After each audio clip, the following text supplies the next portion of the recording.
this world, we encounter different people with different backgrounds in our lives. Herman has stated that it is not our purpose to become each other. It is to recognize each other, to learn to see the other, and honor him for what he is. Dingal, greetings at magandang araw sa inyo lahat, H1. I am Dueñas, and together with my groupmates, we will be exploring the topic about intersubjectivity. Before we start, I have a question for you. As a human person, how do you relate yourself to other people? In this lesson, you will be able to learn how to establish deeper and more meaningful interactions and relations with other people through analyzing this course. Now, what is intersubjectivity? According to Edmund Husserl, it is most simply stated as the interchange of thoughts and feelings, both conscious and unconscious, between two persons or subjects as facilitated by empathy. Let's define first the term subjectivity. It is the perception or experience of reality from within one's own viewpoint and is limited by their own worldview. In intersubjectivity, we treat other people as subjects, not objects. It is a philosophical concept that explores the mutual recognition of each other as persons. It is also a unique relationship between distinct subjects. Sa madaling salita, tumutukoy ito sa interaksyon o pakikisalamuhan ng isang tao sa kanyang kapwa kung saan mayroong nagaganap na shared awareness and mutual understanding towards each other. For example, kapag nasa labas tayo, lagi tayo sumusunod sa mga batas trapiko or traffic laws. Bago tayo tumawid, iniisip at nag-iingat tayo sa mga sasakyan, hindi ba? Gayon din naman yung mga drivers.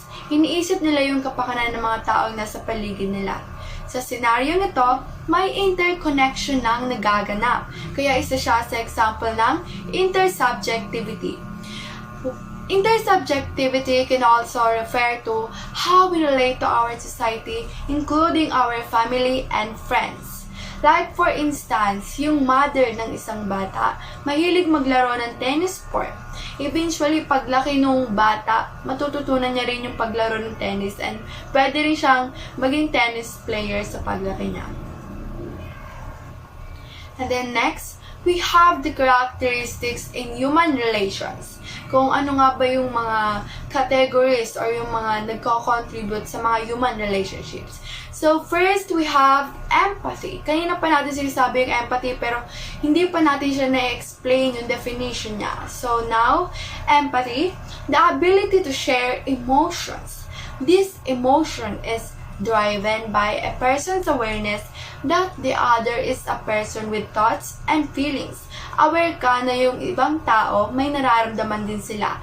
And dahil aware ka nga, nagiging sensitive ka sa words and actions mo. Hindi lang sa sarili mo nakafocus.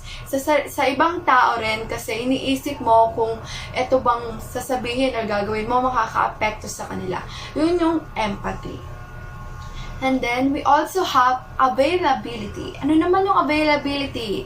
Availability is the willingness of a person to be present and be at the disposal of one another. For instance, napansin mo na yung kaklase mo nahihirapan siya sa math and available ka that time. So, availability, willing ka na tumulong sa kaklase mo na masagutan yung assignment nyo and doon papasok yung available sa oras. Andun ka and present that time. And also, we have ethics of care. Ethics of care is an ethical theory that emphasizes the moral dimension of relationship and interactions. It encourages individuals to assist vulnerable people and to respond to their needs.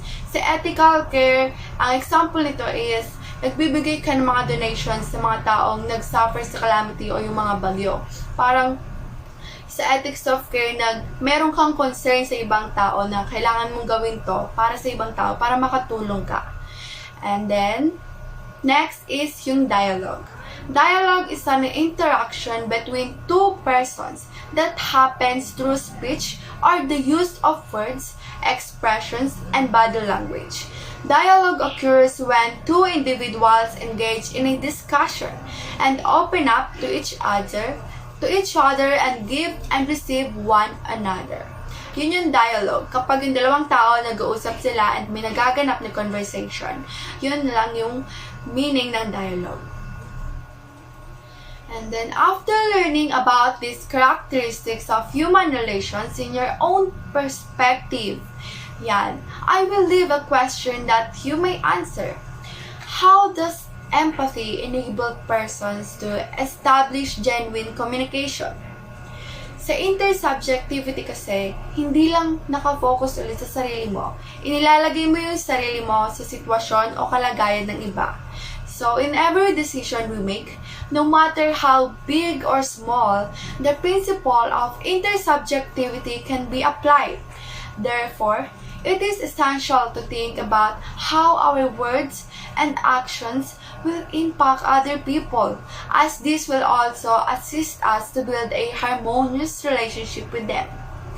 Now, here is Ms. Cortez to present the Georgian Habermas theory of communicative action.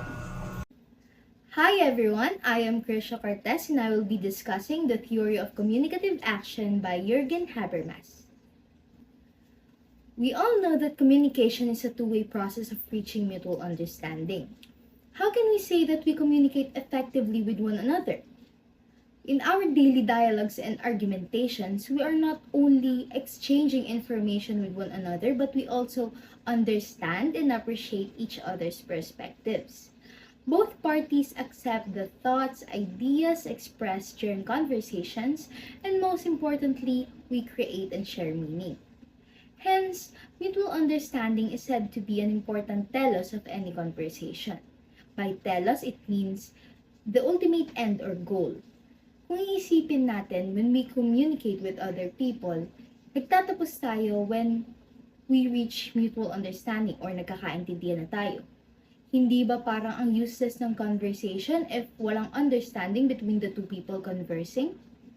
However, meron pa rin mga pagkakataon na nangyayari yung ganong circumstance because there are still communication conflicts originating from our own life experiences. Meron kasi tayo iba't ibang experiences sa buhay, meron tayo iba't ibang backgrounds, and most of the time, we meet people na merong different belief, values, and even way of thinking. Kaya ito yung naghihinder sa atin from achieving a shared understanding. In Habermas' theory, he introduced the concept of communicative action, which is a cooperative action undertaken by individuals based upon mutual deliberation and argumentation. Sinasabi lang sa theory na ito na we are rational arguers when communicating. And what does it mean? As humans, we have the capacity for rationality. We are open for a dialogue where we present arguments and we learn not only dun sa kausap natin, but also from ourselves because we reflect upon our own statements and propositions. We use knowledge, reason, and logic when communicating, hindi lang sa pagbibigay ng premises natin, but also in understanding theirs. In line with this theory, communicative action follows a deliberative process. Through argumentative communication, we interact and coordinate our actions based on agreed interpretations of a particular situation. Kaya nag-serve ito as a path leading to mutual understanding because sinasabi sa theory na ito na we seek to achieve common understanding through cooperation and reasoned arguments. Kumbaga, kahit may differences sa mga opinions natin or sa mga sinishare natin, ginagamit natin yung rationality natin to provide reasons for our arguments and para makipag-cooperate tayo sa kausap natin and para ma-achieve natin yung pagkakaintindihan or mutual understanding. As rational arguers, our communication involves disputing the validity of claims. Ano ba yung sinasabi na disputing the validity of claims? Each claim made is tested for its rational justifiability, kung totoo ba siya or tama, and dito, na-achieve natin or nagigain natin yung mutual understanding and therefore we reach a consensus or an agreement. Pero hindi dyan nagtatapos ang theory na ito because Habermas formulated 4 tests or validity claims that must occur during conversations to achieve mutual understanding. These are comprehensibility, truth, truthness, and rightfulness, which will be further discussed individually by the following reporters. Tangal greetings, I am Litlan Grace Cruz. Comprehensibility pertains to the use of ordinary language if the meaning of a word or statement is defined by the ordinary language in which both speaker and hearer are familiar with them. For sure, understanding will be achieved especially if the ordinary language is the native language of both speaker and hearer. Mas madali nating maiintindihan ang ibang tao kung pareho ang ginagamit na language. However, when two people speak different languages cannot understand one another, there is a barrier in language and communication. Jürgen Habermas stated that common language is an important tool for understanding between two individuals in a dialogue. Another example naman is, kapag pumunta ka sa ibang bansa and magkakaiba kayo ng native language, mahihirapan magkaroon ng effective communication dahil sa hindi pagkakaintindihan. The second universal validity claim of Habermas and truth refers to how true the uttered statement is in reference to objective facts. For example, if a customer asks a waiter for a glass of water, the request will surely be understood, and it will be granted. But if a customer asks for a kryptonite salad, in which the restaurant doesn't actually serve and the waiter is not familiar with, the request will surely be rejected for confusion, and misunderstanding between the customer and waiter will surely take over. Unlike kasi sa paghingi ng customer ng isang basong tubig, a glass of water is available sa restaurant na yon, and familiar yung waiter sa hinihingi ng customer, resulting a clear communication, kaya may bibigay ng waiter yung nire-request ng customer ng walang kalituhan. What is truthfulness? In order to be truthful, a speaker must have the following qualities necessary for establishing confidence with a hearer. Being sincere in a relationship is considered a crucial component in fostering understanding between people, by taking into account how closely the expressed meaning matches the program for speakers. Sometimes they do it even when Aristotle says nothing is at stakes. Truthfulness is a virtue in regard to reputation. The importance of cultivating a public reputation through our words and deeds is not about justice, deal-making, or whether we keep our promises. No, this virtue is more fundamental. It has to do with how we present ourselves in public in order to make ourselves socially relevant. We can inquire about how accurately someone represents themselves to determine if they are being honest. Is their reputation for progress a true reflection of reality? If not, they fall into vicious trap of deceit both sides. If they downplay their admirable traits, they have the defective vice of mock modesty. They may also exhibit the overwhelming sin of boastfulness if they exaggerate their rightness pertain to the acceptable tone and pitch of voice and expressions. Having the right tones and expressions helps get the message or the uttered statement clearer to the recipient. Having the right tone and expressions also prevents misunderstandings. You can't ask your mother for money in an irate tone and shouting manner, can you? Continuing the presentation, we will now proceed to Martin Buber's I-dog relationship. But before we go deeper into the topic, let us first know who Martin Buber is. Martin Buber was a Jewish philosopher, translator, and educator from Austria whose work focused on theistic principles of religious consciousness, interpersonal relationships, and community. Buber's main philosophical contribution was his concept of dialogical existence, which he best expressed in his tiny but significant work, I and Thou. He describes the supremacy of I-Thou relation, which is a direct and instantaneous meeting with the other, as opposed to the I-It relation, which is an indirect and mediated experience of the other in the work. His influence is seen throughout the humanities, particularly in social psychology, social philosophy, and theological existentialism. According to Buber, humans may attempt to turn the subject-to-subject relationship to a subject-to-object relationship, or vice versa. However, a subject's being is a unity that cannot be understood as an object. When a subject is analyzed as an object, it ceases to be a subject and becomes an object. When an object or when a subject is studied as an object, it ceases to be a thou and becomes an it. In a I-it relationship, the being analyzed as an object is the it. To build a significant departure from these conventional mindsets, Buber proposes his I-thou philosophical theory as an ethical guideline for human relationships based on the worth of the human individual. And for this part, I introduce Ms. DAYAO and Ms. DIMATAGA to elaborate and discuss Martin Buber's I-thou philosophical theory. Thank you, Mr. Guzman. So the first mode, which Buber calls experience, or the I-it mode, is the mode that modern man exclusively uses. This means that in terms of experiencing, no real relationship occurs for the I is acting more as an observer while its object. The it is more of a receiver of the I's interpretation. The it is viewed as a thing to be utilized, a thing to be known, or put some purpose. Since there is no relationship that occurs in experience, the I lacks authentic existence, for it is not socially growing or developing, only gaining knowledge about the object. For Buber, unless the I meets another I, that is another subject of experience, the relationship is never established. Therefore, Buber emphasized the importance of opening oneself up to the I-you mode and begin to relate with, rather than master the world around them. The I-it relationship is also refers to the world of experience and sensation where there are objects. An individual treats other things, people, etc. as object to be used and experienced.